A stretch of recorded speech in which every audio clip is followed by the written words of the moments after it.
Bonjour à toutes et à tous, et bienvenue sur Football Passionna. J'espère que vous vous portez bien. Aujourd'hui, nous sommes dimanche 6 octobre, et c'est un plaisir de vous retrouver pour notre débrief complet du match qui a opposé le FC Barcelone au Deportivo Alavés. Ce fut un match décisif pour le Barça, qui se déplaçait à l'extérieur avec une pression certaine, surtout après la victoire du Real Madrid face à Villarreal hier.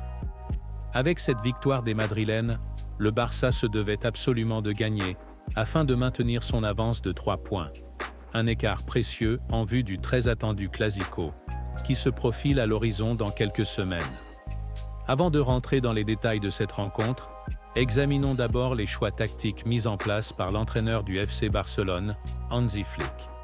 Ce dernier a opté pour un 11 de départ assez conventionnel, bien que l'on puisse noter une certaine rotation au sein de l'effectif.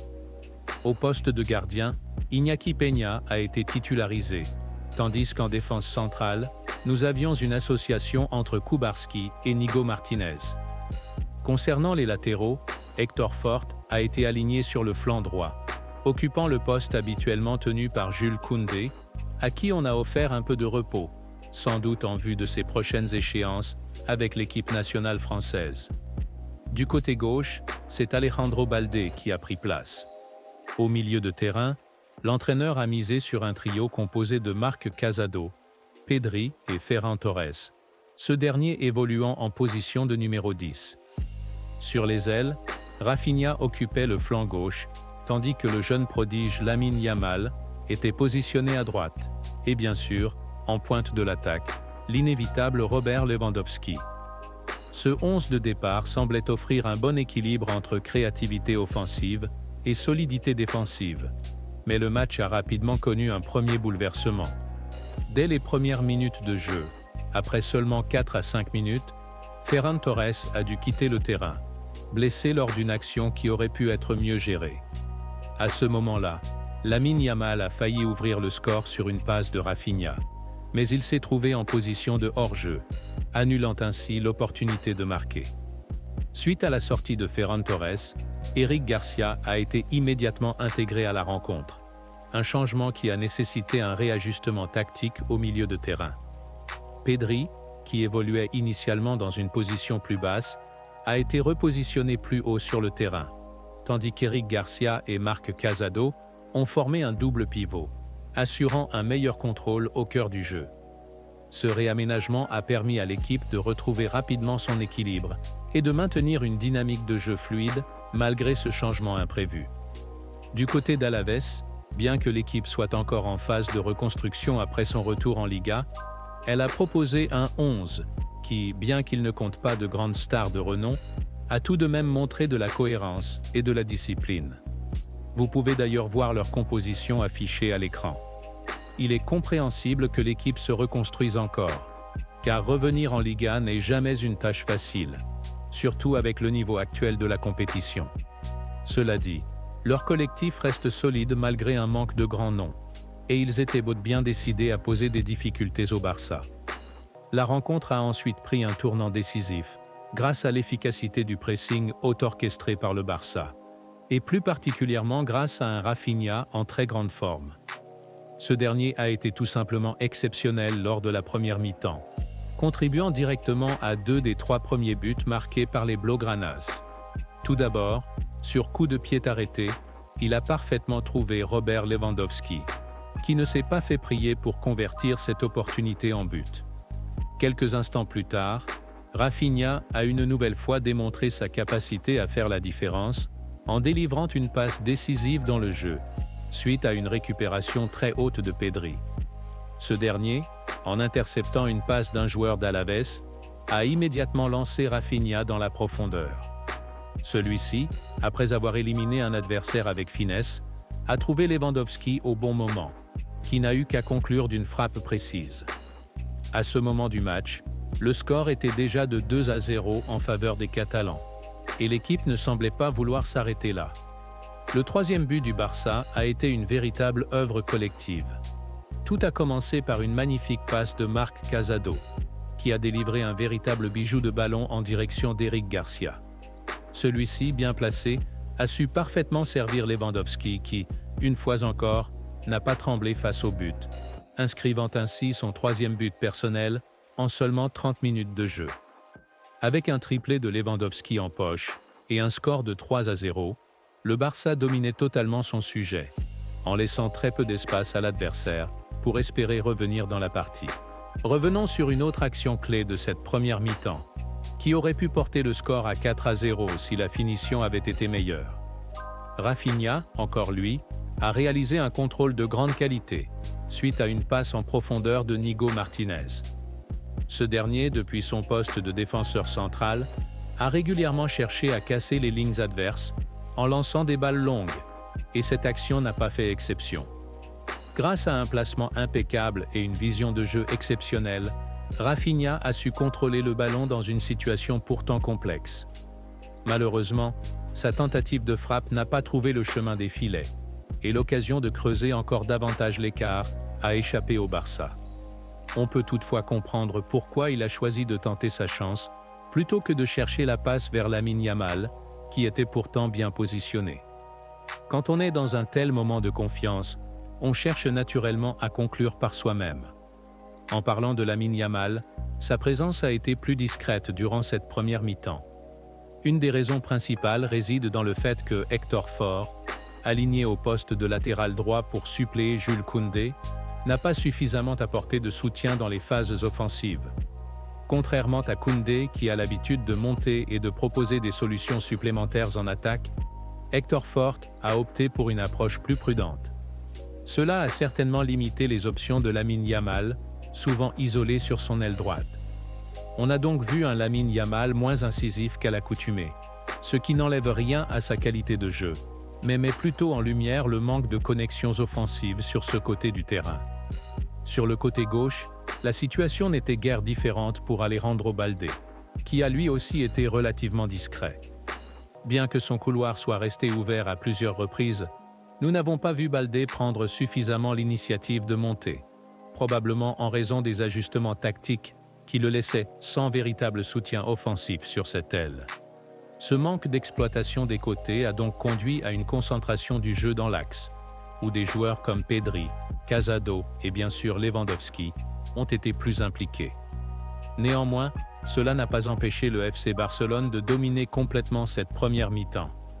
Avec un score de 3-0 à la pause, la gestion du pressing et des transitions a été exemplaire. Marc Casado, en particulier, a brillé dans les phases de récupération, s'imposant comme un des rouages essentiels dans le contre-pressing, mis en place par le Barça. Ses interceptions et son intelligence de jeu ont permis aux Blaugranas de maintenir une pression constante sur Alavés, forçant l'adversaire à commettre des erreurs. Toutefois, même si le Barça dominait largement, il faut reconnaître qu'Alavés n'a pas été complètement inoffensif. Les rares moments de danger pour le Barça sont venus des centres et des coups de pied arrêtés.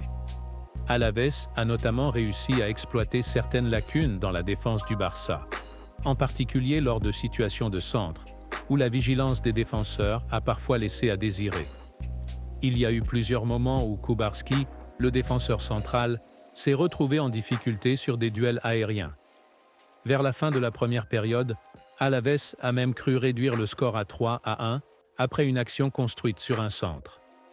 Alejandro Balde, cette fois-ci un peu en retrait défensivement, n'a pas réussi à empêcher le centre, et Kubarski s'est montré trop léger dans son duel face à Tony Martinez, qui a réussi à marquer. Heureusement pour le Barça, le but a été annulé en raison d'un hors-jeu préalable.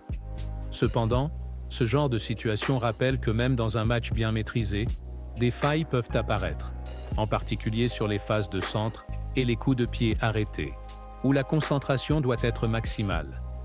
À la mi-temps, le score est donc de 3-0 en faveur du Barça, et la performance de Robert Lewandowski est à souligner. Le Polonais a fait preuve d'un sens du but redoutable, convertissant chaque opportunité avec un calme et une précision digne de son statut. Son triplé est une nouvelle démonstration de sa capacité à être décisif dans les moments clés, apportant à son équipe un confort non négligeable au tableau d'affichage. Mais si Lewandowski a su briller, on peut dire que le véritable moteur de cette équipe lors de la première mi-temps a été Rafinha. Son impact sur le jeu ne se limite pas à ses passes décisives et à ses actions offensives. C'est surtout sa capacité à maintenir une intensité constante dans le pressing et à créer des décalages grâce à sa vision du jeu, qui a permis au Barça de dominer son adversaire. Son activité incessante sur l'aile a causé de sérieux problèmes à la défense d'Alavés, et son entente avec Lewandowski a clairement été un des facteurs déterminants de cette large avance à la pause. En seconde période, le ton du match a changé. Avec une avance confortable de 3 buts, le Barça a logiquement choisi de gérer son avance, ce qui a conduit à une deuxième mi-temps moins intense que la première. Le jeu s'est transformé en une attaque-défense, où Alavés a tenté, tant bien que mal, de réduire l'écart, tandis que le Barça s'appliquait surtout à contrôler le rythme du match sans prendre trop de risques inutiles. Un des aspects notables de cette seconde période a été la gestion remarquable de la ligne défensive barcelonaise, en particulier concernant le piège du hors-jeu. Alavés, dans son empressement à revenir au score, a été pris hors-jeu pas moins de 12 fois au cours de ce match. Ce chiffre impressionnant témoigne de l'organisation minutieuse de la défense du Barça, qui a su rester compacte et vigilante tout au long de la rencontre. Il est cependant important de noter que cette domination dans la gestion des hors-jeux est également liée à une certaine maladresse de la part des attaquants d'Alavés, qui n'ont pas su ajuster correctement leurs appels face à la rigueur défensive des Blaugranas. Dans cette seconde période, Íñigo Martínez s'est particulièrement distingué en tant que leader de la défense. Sa lecture du jeu, couplée à sa capacité à anticiper les mouvements des attaquants adverses, a grandement contribué à maintenir la cage de Iñaki Peña inviolée. Kubarski, quant à lui, bien que moins à l'aise dans certains duels aériens, a néanmoins tenu bon. Son manque d'agressivité dans certains moments clés reste un point à améliorer, mais globalement, la défense centrale a su faire le travail. Dans la deuxième partie de la rencontre, alors que le FC Barcelone menait déjà par 3 buts, il était évident que l'équipe cherchait avant tout à gérer l'effort et à contrôler le rythme du jeu. Ce genre de gestion n'est pas inhabituel lorsque le score est largement en faveur d'une équipe. Le Barça, en particulier sous la houlette de Hansi Flick, privilégie souvent un contrôle méthodique du ballon pour éviter de donner des opportunités inutiles à l'adversaire. On a ainsi observé une certaine baisse d'intensité par rapport à la première période, une volonté claire de calmer le jeu et d'empêcher toute révolte de la part d'Alavés. D'ailleurs, l'une des décisions les plus stratégiques de cette deuxième mi-temps a été l'entrée en jeu de Ansu Fati. Ce dernier est monté sur le terrain relativement tôt dans la seconde période, en remplacement de Lamine Yamal. On sentait chez Ansu Fati une vraie volonté de se montrer décisif, lui qui cherche à retrouver son meilleur niveau après plusieurs périodes de blessures. Sa vivacité et ses dribbles ont apporté un vent de fraîcheur à l'attaque du Barça, même si ses efforts n'ont pas été récompensés par un but. Une des actions les plus marquantes d'Ansu Fati dans cette rencontre est sans doute celle où il a frappé le poteau, manquant de peu de porter le score à 4-0. Cette action a montré à quel point il était motivé à retrouver son statut de buteur. Pedri, très présent dans la construction des actions offensives, n'a cessé de chercher Ansu Fati dans ses passes, tentant de l'impliquer davantage dans le jeu. On sentait que l'équipe essayait de tout faire pour lui redonner confiance en multipliant les actions dirigées vers lui. Toutefois, malgré plusieurs opportunités intéressantes, le jeune prodige n'a pas réussi à faire trembler les filets. Cette situation peut être vue comme un reflet de sa situation actuelle. Un joueur en quête de ses sensations, mais qui n'est pas encore au sommet de sa forme. La performance de Pedri, quant à elle, a continué sur sa lancée positive de la première mi-temps.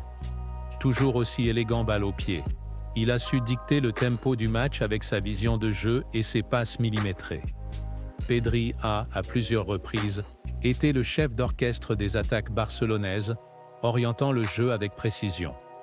Toutefois, on aurait pu attendre de lui qu'il prenne plus de responsabilités en phase de finition. Il y a eu plusieurs situations où il aurait pu tenter sa chance au but, ou même délivrer une passe décisive supplémentaire. Mais il a parfois préféré chercher Ansu Fati ou un autre coéquipier.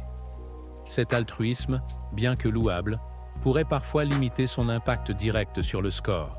Voilà les amis, c'est tout pour ce débrief du match entre le Barça et Alavés. un joli 3-0 qui fait du bien. Lewandowski a clairement été l'homme du match, Rafinha super actif sur toutes les phases offensives, et franchement, Pedri et Casado ont aussi fait un taf incroyable au milieu, super solide tout le long du match. Alors oui, il y a des trucs à améliorer, notamment la gestion des centres et coups de pied arrêtés, où on a senti quelques petites frayeurs. Mais globalement, le Barça a bien maîtrisé. Ça va être chaud à gérer pour Hansi Flick, surtout avec la fatigue qui s'accumule et des joueurs comme Rafinha qui enchaînent les matchs. Va falloir faire gaffe à ne pas le cramer, surtout avec la sélection brésilienne qui arrive. Mais bon, cette victoire permet au Barça de rester bien calé derrière le Real Madrid, qui avait gagné la veille. Les 3 points étaient vraiment cruciaux, et ça annonce un beau duel à venir, surtout avec un classico qui se profile à l'horizon. Bref, dites-moi ce que vous avez pensé du match dans les commentaires. Qui est votre homme du match? Est-ce que vous pensez que le Barça peut continuer sur cette lancée? Lâchez un petit like si ça vous a plu, partagez la vidéo, et bien sûr abonnez-vous pour ne rien rater des prochains débriefs. Allez, on se retrouve très vite pour de nouvelles vidéos, et d'ici là, comme toujours, portez-vous bien les amis. Visca Barça et ciao!